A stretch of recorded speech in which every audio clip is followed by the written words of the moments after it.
Hey there, it's your boy Foxy, back for more relationship stories. Update. Brother is using common law to evict me from my own house. Original post. Hi there, really weird one here, but to cut a long story short, my brother moved in with me at the start of lockdown because he was living in hotels for some reason. I recently found out this was because he owes around £260,000 in debts to a multitude of small businesses, for various reasons. A lot of these cases have gone to the High Court, and he is being actively pursued by bailiffs. When he moved in, he was relatively normal, but vague about why he was living in hotels and whatnot. Then as lockdown went on, he started to get more and more obsessed with these freemen on the land or common law types, which has led to some major disputes. Like saying he doesn't have to wear a mask because he's not a subject of the crown but the Cromwellian Lord Protectorship, and then tried to annex land from the fields behind our house because apparently you can claim land by throwing a hatchet at four corners. Well, recently, the bailiffs somehow caught up with him and they were pretty nice lads. Explained everything to me, but after he said he wouldn't pay even if he had all the money in cash, they took his car. Ever since this, my brother has been furious with me, so we started avoiding each other around the house. This weekend I went away for a mini break on the coast, and came back to find all the locks have been changed and windows boarded up. Garden furniture is nowhere to be seen. I rang my brother, who basically explained that as the house was unclaimed, he had made a de facto eviction of me from the house, making him sole owner. And if I attempted to make entry, he'd have every right to end me under the provision that an Englishman's home is his castle. I'm staying with my parents, which isn't ideal, as they should be sheltering, and I went on the mini break, but when I contacted the police, I was told that as a tenant, he has every right to change the locks. Dead confused. Any help is very much appreciated. Edit, by the way, this is in England. Also, very scared if more bailiffs come to the house, they'll seize my stuff thinking it's his. Now for the top advice before reading the updates. Your brother has committed a number of criminal offenses or criminal damage, potentially burglary, eviction contrary to the Protection from Eviction Act 1977. The police were not correct because 1. How would they know whether it's a tenancy or license? And 2. It's obviously not a tenancy as you live there and never intended to grant him exclusive possession, and literally couldn't if you were still living there. So, call them up on 101 and report that someone has evicted you out of your own home. However, it's going to be about seeing a solicitor and having him evicted if you want to do it the proper way. The courts are hearing trespasser injunctions at the moment. Accelerated possession should be easy enough. In the alternative, you could actually break the locks and force him out, but the police may need to be called given a breach of the peace might occur.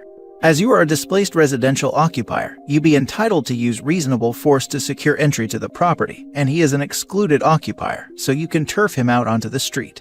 The reasonable notice here to end his license to occupy has almost certainly elapsed.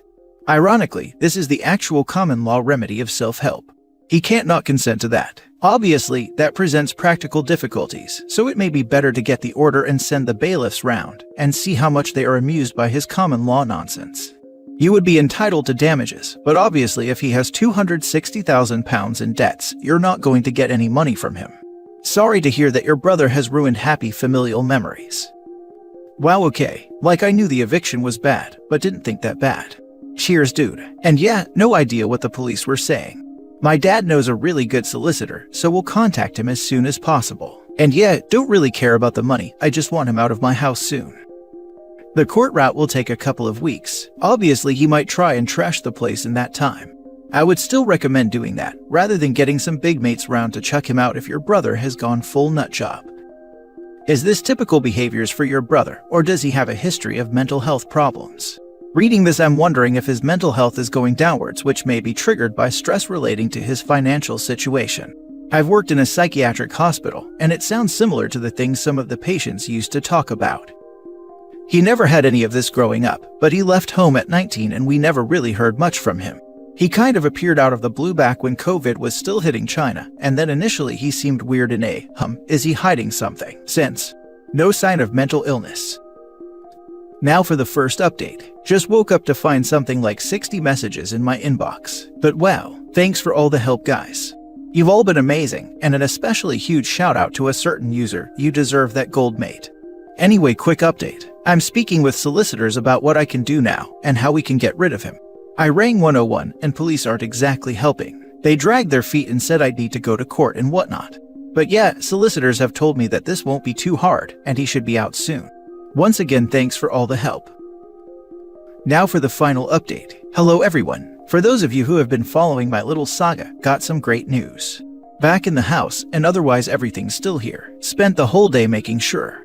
And nothing's been trashed, but there's tons of Domino's boxes in the kitchen. Apparently, he'd contacted the bank trying to access my account, and spunked any money he had left on pizzas in celebration, so he is now both homeless and has no money. So spoke with a solicitor who's my dad's one, and he basically picked apart literally every bit of this common law BS, and we rang the police. Again got stonewalled with tenants can change the locks or you need an eviction order. Solicitor explained the situation about how he was a guest and evicted me. Response back was literally, I'm afraid there's nothing we can do, you need to take this up with the housing authority because it's a civil matter, not a criminal one. Well, solicitor basically said police aren't going to help us, so we can either go for a court order or try and get bailiffs now. Went for the second as I need him out as soon as possible, and they said that this would be very easy. So bailiffs turn up with locksmith. I don't exactly know what happened, as me and the solicitor were waiting around the corner, but I do know the police were called and he got carted away. I assumed that would be the end of it, but he's been contacting my parents saying he's the rightful owner of the house now, and that he just needed some time to get back on his feet. Well, they've basically disowned him as of this, so looks like he's kind of screwed himself. And I assume the police let him back on the streets, so going to have to be wary, but I just hope he sods off. Honestly, huge thank you to everyone and all your kind words. You've all been so amazingly helpful, and what was quite possibly the scariest time of my life has now turned into a funny story I can tell my future kids. Anyway, yeah, thanks again. Thanks for the update. Glad to hear you found some bailiffs who knew the law relating to self-help and willing to do it. I'd still complain on 101 so as to try and ensure there's some remedial training on the 1977 Act though, although one suspects that it will be swept under the rug. Do let us know part 2 of the saga when he returns wearing a pirate hat and a homemade wax seal to stick over your windows. You may also want to keep an eye on your credit reports just in case he tries to defraud some loan companies with your details. Personally, if it's even worth it, maybe just open up another account with another bank and close the current one just in case, so the brother has no actual way into OP's finances. Though that might be more hassle than it's worth, and at least having some sort of every transaction must be approved verification for a little while may put OP at peace regarding his details being used against him. The absolute state of the police force in this country. You can literally get your house stolen by any random bloke who enters it, and the police will do nothing. It's a civil issue is the biggest load of rubbish I've ever heard. Meanwhile, they're posting press releases about biggest cannabis bust ever. Honestly wonder where the priorities are. This was one of the most nuts and memorable things I've read on this sub. I'm glad it wasn't complicated further and you're back in your home. I hope you remain safe and make note of any hostile contact whatsoever he has with you. It's ridiculous that you had to go through so many loops to get your own damn home back, but as long as you also have a magical land-claiming hatchet, I hope your brother accepts that he is not the Englishman that owns this castle. Now for the last story. Someone I've never met claims they own my house. Original post. Hi everyone, I wanted to get your opinion on something troubling. I'll try to be as detailed as I can be. We live in New York City if that helps. We were just away on vacation for a week and came back home yesterday. When we returned, among the other junk mail, there was a letter from a law firm for a person whose name I'd never heard before, directed to our address. It said something along the lines of, "We've received notice that a foreclosure action has been filed against you. Please call us and we can represent you." It also listed the names of the 2 people involved in the lawsuit, as well as an incident number for the county clerk's office. This letter isn't an official letter, more of trying to drum up business for the law firm. We returned on Sunday, so we're unable to get in touch with the county clerk until this morning. This morning we called the county clerk's office, and they said there is a lis pendens filed on our property, not a foreclosure. We said, how can this be possible? We've never missed a mortgage payment and have lived here for 6 years. We had a title search and checked for liens when we purchased the house, and we know the last 3 families to live here over the past 20 years, and it ain't these guys. We've never heard of either of the people involved in this lawsuit. The clerk couldn't really advise us, but gave us the name of the law firm who initiated the action, so we called them. They told us that the person in the letter, who we have never met, spoken to, or had any dealings with whatsoever, is being sued because the law firm's client was in dealings with him to buy foreclosures to flip, but now is out a lot of money due to some nefarious dealings on the part of the first guy. Apparently, this con artist was required by the law firm to provide deeds to any properties he owns, and among others, he provided one for our address. How he got this, I don't know. I assume he made it in Photoshop or something. He claims he owns our house and the one across the street. I have no idea if he actually owns the one across the street or not. We are still listed as the owners of our home in public records, and we have the deed. I cannot stress enough how much we do not know the man claiming to own our house. We have never met, spoken to, or had any dealings with him whatsoever. We had never even heard his name until yesterday. Our house has never been in foreclosure while we've owned it, and for any owners before that. We have an appointment for a consult with a lawyer on Wednesday, the one who helped us buy our house 6 years ago coincidentally. But I have no idea what's going on or what this guy hopes to gain, how big of a deal this is or how complicated this will be to fix. Any guidance or advice anyone can offer in advance with our meeting with our lawyer would be very helpful. Thank you all. Now for the top advice before reading the updates. In most states, lis pendens have a special challenge proceeding that allows you to remove the lis pendens and recover attorney's fees and costs via an expedited hearing. This is not the same as a regular lawsuit. Typically, the party filing the lis pendens must prove they have a viable claim to the property, and the court will set the hearing via the motion calendar versus the trial calendar. Basically, it will be heard much sooner. You should hire an attorney to begin this process soon. Please do not expect that any law enforcement agency will do anything to help you or assist in any way. If it turns out the law firm and/or client who initiated the lis pendens didn't have probable cause, or a variation thereof as states have different terminology, you can sue them for abuse of process, or directly ask for recovery of fees during the lis pendens challenge proceeding. Take this seriously. Clouds on title are a big problem if something comes up in your life and you need to refinance or sell. You don't want to be held up for 3 to 6 months trying to clear title under the gun. Thank you, this is exactly the kind of information I was hoping to get. We have an appointment with a lawyer on Wednesday. I'll speak to them about what you recommended. I would add that you should call the attorney who did the title search and produce the title for you when you bought the house. If you financed the house, you probably also got a lender's policy of title insurance. If you did that, it would have been recommended also that you get an owner's policy of title insurance. If that is the case, the title insurer will be very helpful because they do not want a forfeiture. I'm very curious about the other person's deed purporting to show their ownership of your house.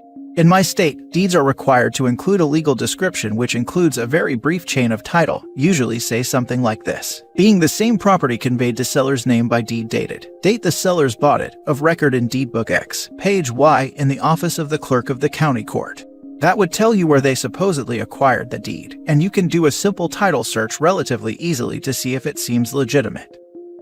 You have title insurance, right? You will want to contact them as soon as possible, as well as speaking with your own real estate attorney. I assume so, since according to Google, lenders require it as part of closing costs. I'll have to check our documents from signing to see who it was with. Thank you. Edit. Hey all. Thank you so much for all your guidance. Figures that the post I made about potentially getting screwed is the one that takes off. Here's some more information based on everyone's comments. The chance that this guy has a legitimate claim to our house is 0.0000000000001%. Only a Sith deals in absolutes, so I don't want to say the chance is nil. But this guy is a known con man, being sued for conning somebody else.